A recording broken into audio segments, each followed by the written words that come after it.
Greetings, tribe.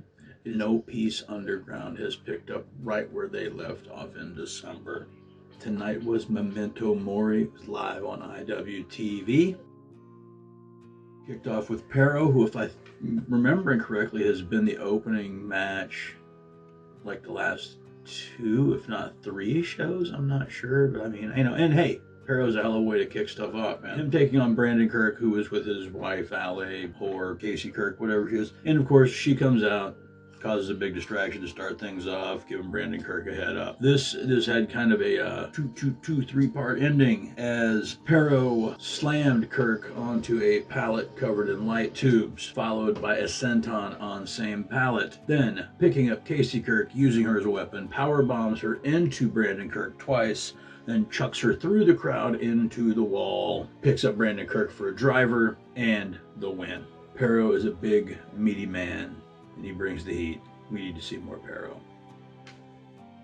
Next up, the first No Peace Underground 4-way match. Also, Nolan Edwards' debut for NPU. He is a tough son of a bitch. He's a great wrestler, and I look forward to seeing him in this environment for the first time. With him is Reed Bentley, Alex Ocean, who is like the stalwart of NPU, man. He's just a beast. He's their Tommy Dreamer in my brief knowledge of the company. And the goddamn motherfucking Death Samurai Akira. Some just brief quips in such thing. When you have 4 people working a death match, it just turns into a melee of violence, and you know it's kind of hard to keep up on things. But some things that stuck out to me were the gusset into the back of the neck, holding the gusset to the hand and using it in the chop into the chest. And then also, you know, the tacked carpet strips. It was like a sword made out of those. Match ends with Alex Ocean taking Nolan Edwards off the stage in kind of a twisting brainbuster move through a pane of glass, which beneath it was a spider web of barbed wire, which they went through. Starting from where we are, we go 33,600 turbo miles due upward. Then west in an astro arc deviation to here. There's a clip somewhere in this of it, either before or after this. I don't know where I edited it at. Even though this is before I edited anything. It's coming up next. Third match of the night's kind of special. The H2O organization out of New Jersey is allowing their H2O Danny Havoc hardcore champion Bam Sullivan to defend the title on foreign land. And I think that's pretty cool of them. I like when promotions work together and not against each other. I think that's kind of what wrestling's about, is everybody just helping everybody because we all love wrestling. Bam Sullivan performed at, I believe it was the last NPU show of the year. It was his first time there, and of course with a great performance you get asked to return. So he's coming and defending his Danny Havoc hardcore title against the Wizard King, Oren Veit. I don't know. I don't want to say it wrong. I think it's Veit. We're going to go with Veit. The Wizard King, Oren Veit. At this time, Schlack has joined in on commentary, and he actually was great to listen to on commentary. All these matches are so artistic and well done and well put together and so well executed. The finale for the match tonight, I'll have a brief clip of it after. They were setting up for a spot which it didn't quite go right, and as dangerous as the spot itself would have been, it not going right was so much more dangerous. Both those guys are okay. We got a pane of glass, we got a couple doors, we're going off the fucking balcony. If you know something big is gonna happen, you gotta commit now. There's no coming back right now. No!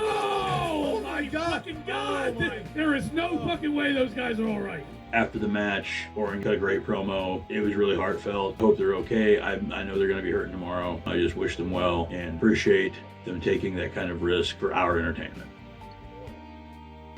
John Wayne Murdoch, Open Invitational for the NPU Championship. He got some replies, got some responses from Fonzie. Fonzie had some stuff to say because, you know, he was with Matt Justice when at the last show and it went to a no contest, and Fonzie is assuring the Justice wants another shot at Murdoch. Big Papa Pump, Ricky Morton, C.W. Anderson, who actually did a great promo in his video. That dude just was always completely overlooked. Great worker, great talker, great mind for the business. The capper, for me, for video replies to this Open Invitational Challenge was Gilbert. Yes, Gilbert responded to the challenge. It was quite kitschy and quite fantastic to be assured. Unfortunately, none of those people were anywhere near the place to actually accept this challenge. As we waited, Neil Diamond Cutter's music hits and he appears just as they're about to kick it off. Whose music hits? The bare knuckle berserker, Lord Crew, my man from Rockstar Pro. I had no idea he was going to be on the card. I am a mark. I like the guy's work. He's a great human being as well.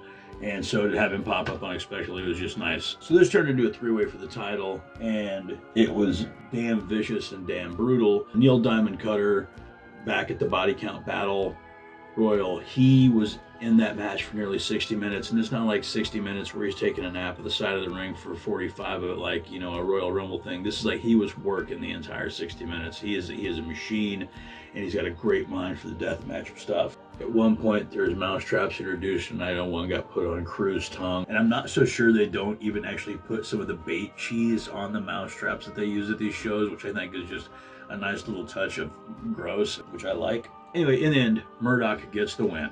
Out of nowhere, here comes Fozzy, hits the pie-faced chair shot from ringside and just drops Murdoch. And then, in an unexpected turn of events, who comes to the aid of Fonzie, who represents the Second Gear crew? But my man, Lord Crew, and he's on Murdoch.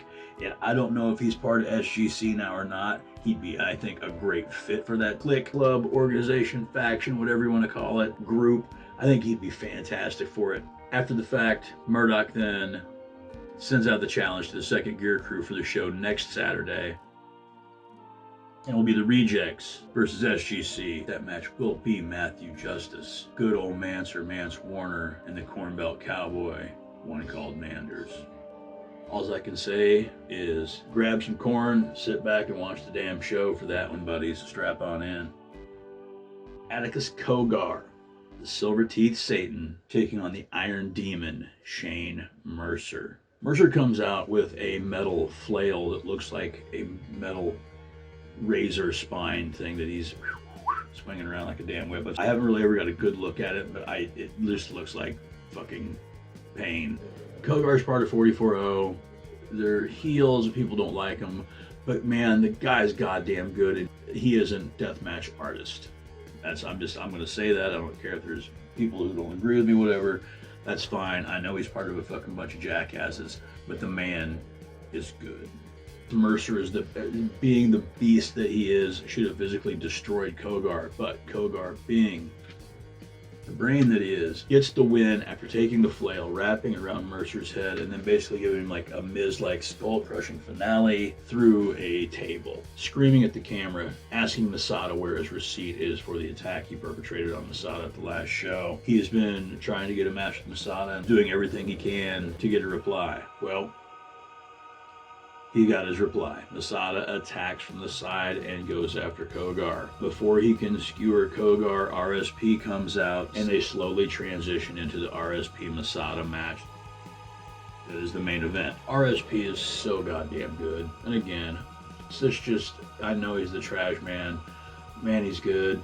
And just using like super traditional moves like just a headlock takedown in a death match, I think is just, it's a good dig, you know what I mean? I like it. These two are both masters of the craft of deathmatch, and they put on quite a clinic. Just as Masada is about to skewer RSP in his stupid fat head, Kogar returns, jumps on Masada. Absolute chaos breaks out. It's then, 2-on-1. Alex Ocean returns, and I don't know exactly what happened, what's going on. All I know is 44-0 retreated, but there was never really a finale to the match. I'm assuming we'll call it a no contest, a draw. Since those guys actually left, maybe a count out. If there's a count out, there's no ring to be counted out of, so there's no DQs. So I don't know if it's a forfeit. I don't know. It was a strange ending to a fantastic show. No Peace Underground returns next week on IWTV with Anku. Like I said, there's going to be the Rejects SGC match. 44-0 versus NPU. Also on the show, Jamie Senegal versus Devin Monroe. Jimmy Lloyd versus Zicky Dice. I don't know what the rest of the card is, but that will be January 16th, IWTV Live, 7 p.m. Eastern, 6 p.m. Central. You can get a free 5-day trial using the promo code NOPEACEFL. Capital N-O, capital P-E-A-C-E, capital F, capital L, NOPEACEFL. That gets you 5 free days of IWTV. They've got over 5,000 hours worth of content. Check them out. Thanks for stopping by the Hacienda and listening to my little report today. We'll see you next time on Off the Ropes. I love Ortega's sauce. It makes my taco pop. Missing the party. Come on.